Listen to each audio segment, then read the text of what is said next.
So you have a paper due. How do you approach it in 3 weeks? So in the first week that your paper is assigned, there are 4 tasks that you should begin. At least 3 tasks, but 4 for sure if you can.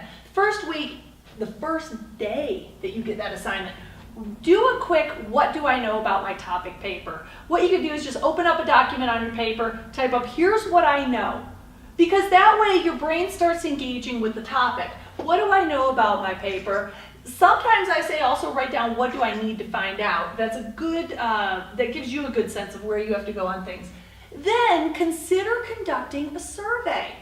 If you have questions about it, chances are good that your readers will also have questions, that your peers will also have questions. So ask those questions, find out what they know. You could have asked, for instance, Dino, on that Mesozoic paper that you wrote, you could have done a survey amongst your peers, and maybe if you're going to continue that research on it, this would be a good survey. Find out, say, how many of my peers know whether the Mesozoic era or the Paleozoic era comes first?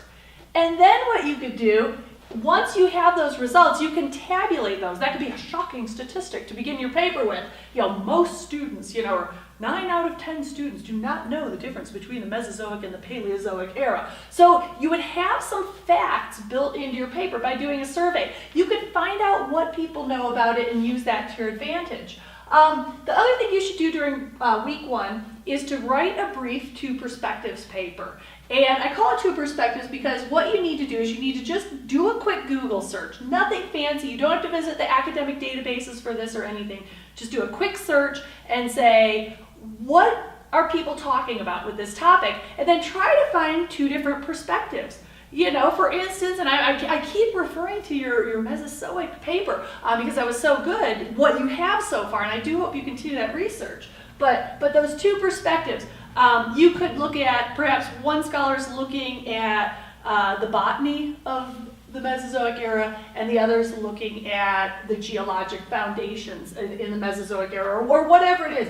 But 2 perspectives, just type out a brief little paragraph.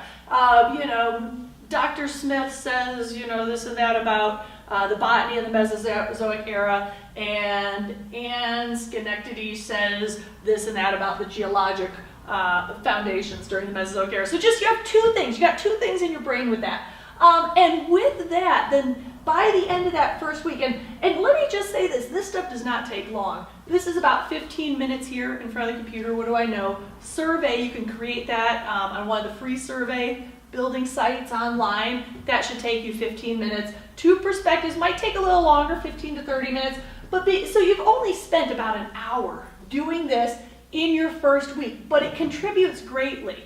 And start on your research. How much time do you have left over? Try to donate your time to your education. Try to give about 2 or 3 hours if you can that first week. So the first week, maybe a total of 3 to 4 hours on your paper. If you can, if all you could do are these and maybe start to dig into the research, that's okay, but at least make a start on this one for week number 1. On week 2, you're interested in doing 3 things. The first is to create a 3 conversations summary.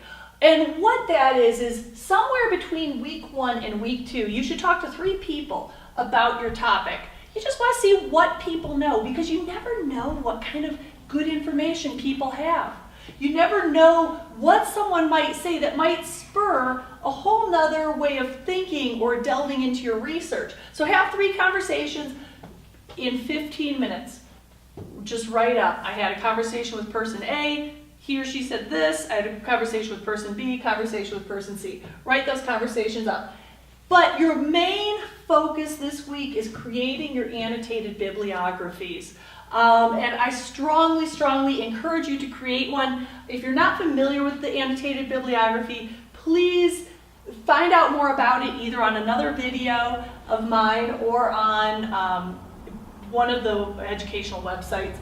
You'll find out what annotated bibliographies are, but this helps your research in amazing ways. Number 1, if you set a goal for yourself, if you say I'm going to have 10 sources on my annotated bibliography, it gets you engaged with 10 different sources. It gets you involved in the knowledge that you can glean, and use different types of sources. Use YouTube videos, use books, use magazines, use newspaper articles, use media recordings, whatever. Use an interview. Interview the archaeologist, because I think you are going to continue that research on that Mesozoic era. So interview that archaeologist. It's worth digging into, and if nothing else, it might lead you down another trail for another paper down the road. But complete your annotated bibliography, and then at the end of the week, it's Friday night, you're done thinking about your paper, and rightly so, but before you shut it off, just in 15 minutes, type up quickly, what do I want to say about my topic? This is actually going to be the foundation for where you begin in week 3. You've had the weekend off, right? You stopped thinking about your paper over here. By Tuesday, work up your first draft. And that's very important to have that first draft. That first draft needs to be the entire paper. Don't be a draft builder. And what I mean by that is, don't be that student who submits draft 1 or creates draft 1 but doesn't have all the information in there. You need all the information in there. So your goal is to have a complete draft by Tuesday. And then you know what your goal is? Your goal is just to let it melt away. Just don't think about it for a moment. Just give yourself a little breathing space, because you need that for draft 2. So by Thursday, and if you get this written by Tuesday, take Wednesday off.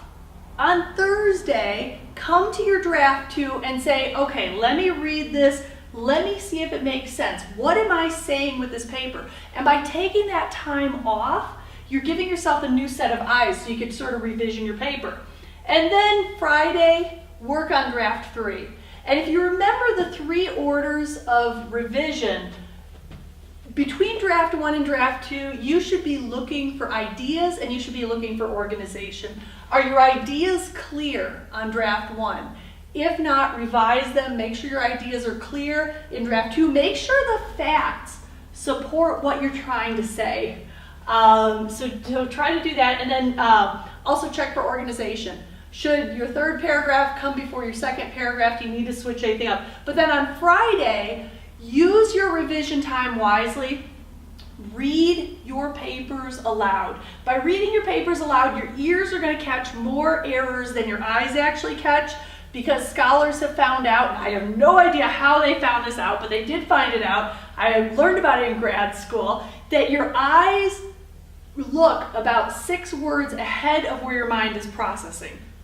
How they figured it out, I don't know, but if you're just reading, silently reading your paper, your eyes are skipping ahead where your mind is actually processing. But when you read it aloud, your ears will catch those errors that you miss. And I have done this in every composition class where I've had a drafting process, and I've said, students, I want you to spend right now, 5 minutes reading your paper aloud to each other.